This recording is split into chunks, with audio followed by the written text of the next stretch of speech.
When you think of Winston Churchill, what pops into your head? For most of us, it's that bulldog spirit, right?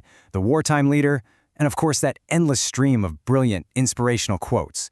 You've seen him all over the place, on coffee mugs, posters, you name it. He's become this go-to source for wisdom. But what if I told you that some of his most famous lines, well, they aren't his at all? Okay, take this one. It's probably the most famous Churchill quote out there.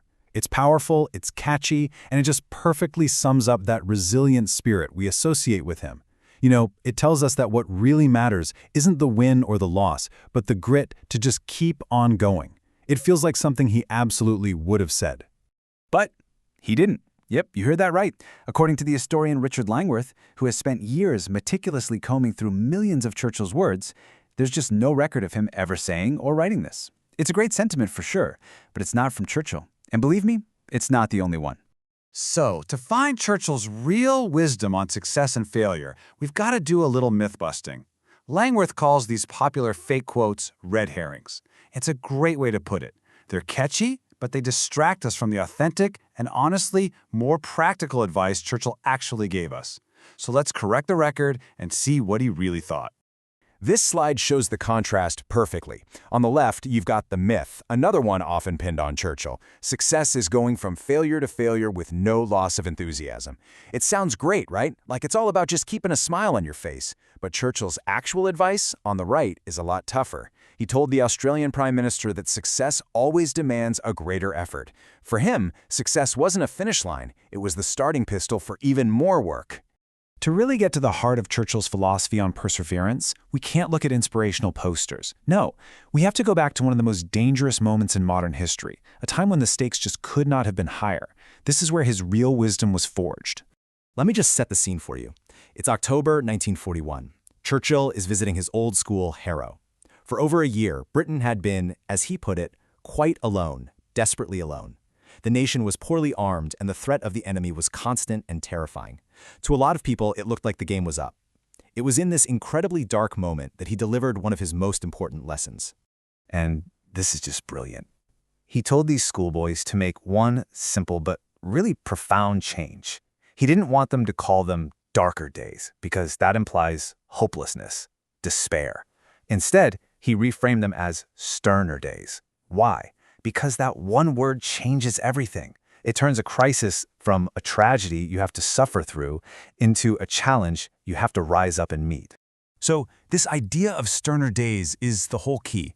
It's about seeing hardship as a test of your character, a time that demands you be tough, that you be great. This is the real bedrock of Churchill's view on resilience. It's not about blind optimism. It's about clear-eyed steadfastness when the pressure is on. What a powerful lesson for any of us facing a crisis today. And this leads us to the iconic part of that speech. We all know the first bit, but it's the ending that really matters. Never give in, except to convictions of honor and good sense. See, this isn't a call for just being stubborn no matter what. It's a call for principled endurance. You don't give in to force, but you have to be willing to listen to your conscience and to reason. It's about knowing what's worth fighting for and having the wisdom to know when a different path makes more sense. Okay, so that's how Churchill dealt with a national catastrophe. But this philosophy wasn't just for wartime. He applied the exact same thinking to his own personal setbacks, especially his own struggles as a kid. Let's see how he used his own early failures to give advice to others. I absolutely love this quote from a speech he gave in 1946. It's so self-deprecating and relatable, isn't it? Churchill, this giant of history, is openly admitting he was a terrible student. He actually joked that no one ever passed so few examinations and received so many degrees. This shows he really understood what it felt like to fail early on. He wasn't just preaching resilience, he had lived it. And out of that personal experience, he gave this really practical advice.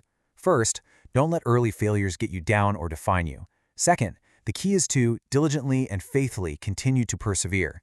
That's the never give in idea applied to your schoolwork or your first job. And third, you can always make up for lost time. Your story isn't over just because you had a rocky start. I mean, that's timeless advice for any young person out there feeling like they're falling behind. So let's bring this all together.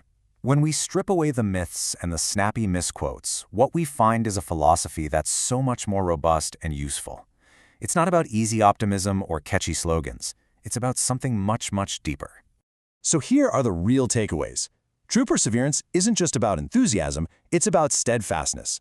We can reframe our modern challenges as sterner days that call for us to be our best selves. We need to remember that early failures are not the end of the story and that real success just means more effort is required. And above all, we have to persevere with principle, guided by honor and good sense. You know, the fake quotes might be inspiring for a minute, but this is a practical guide for a lifetime of resilience. So I'll leave you with this question. The one the real Churchill would probably want us to ask ourselves. It's easy to be optimistic when everything's going great. But what about when it's not? What sterner days in your career, your studies, or your life right now are testing you? And how can you meet them not just with hope, but with that steadfast, principled perseverance that truly defines the courage to continue?